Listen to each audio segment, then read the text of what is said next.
The poem I'm about to read is by an English poet called Andrew Marvell. Here's Andrew Marvell here, but I don't think he's actually looking very English. To me, he looks like a kind of middle-aged Mediterranean kind of greasy lover in this portrait here.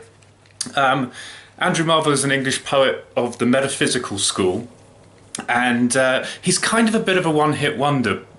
People who've dedicated whole academic careers to studying the metaphysical poets might dispute that, but to most of us who've heard of Andrew Marvell, we only really know him for this one poem, which is called To His Coy Mistress. And if you're going to be a one-hit wonder, your one hit may as well be good. And I think this poem is damn near perfect, but not quite. Now, there's this line that a lot of kind of modern day academics, when I look around, they kind of, because we live in this appalling age of political correctness and whatnot, people sort of think this is problematic, or whatever the fuck the phrase is. There's this allusion in the poem. The poem takes the form of this guy trying to talk a woman into bed, basically. So it's like, to all you pickup artists out there, this is probably what good game sounded like in the 1650s. And he makes this argument in the poem, then worms shall try that long preserved virginity. So what he's saying in this line is, if you don't allow me to take your maidenhead in the biblical manner with my manhood, Mother Nature's worms will eat it away in the grave.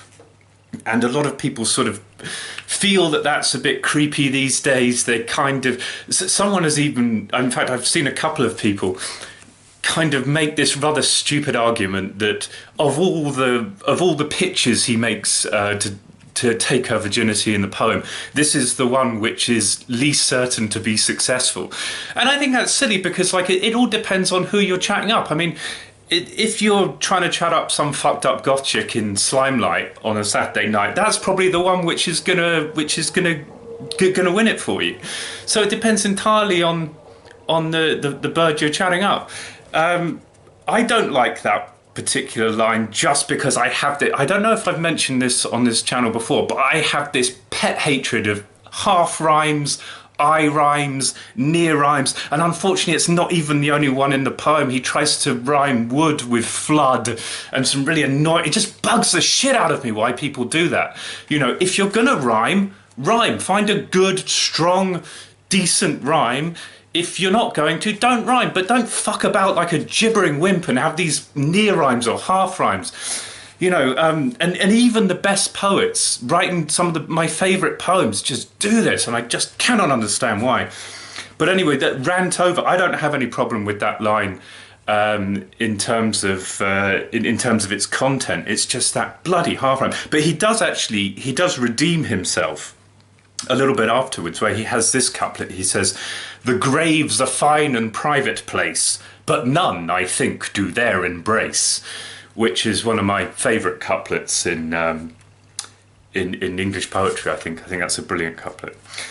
Anyway, this is the poem To His Coy Mistress by Andrew Marvell. Had we but world enough and time, this coyness, lady, were no crime. We would sit down and think which way to walk and pass our long love's day. Thou by the Indian Ganges side would rubies find, I by the side of Humber would complain. I would love you 10 years before the flood, and you should, if you please, refuse, till the conversion of the Jews. My vegetable love should grow vaster than empires, and more slow. 100 years should go to praise thine eyes, and on thy forehead gaze 200 to adore each breast, and 30,000 to the rest. An age at least for every part, and that last age should find thy heart. For, lady, you deserve this state, nor would I love at lower rate. But at my back I always hear Time's winged chariot hurrying near, and yonder all before us lie deserts of vast eternity. Thy beauty shall no more be found, nor in thy marble vault shall sound my echoing song. Then worms shall try that long-preserved virginity, and your quaint honour turn to dust, and into ashes all my lust. The grave's a fine and private place, but none, I think, do there embrace. Now, therefore, while the youthful hue sits on thy skin like morning dew, and while thy willing soul transpires at every pore with instant fires, now let us sport us while we may, and now, like amorous birds of prey, rather at once our time devour than languish in his slow chapped power.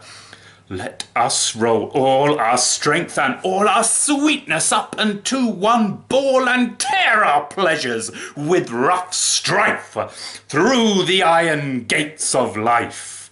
Thus, though we cannot make our sun stand still, yet we will make him run.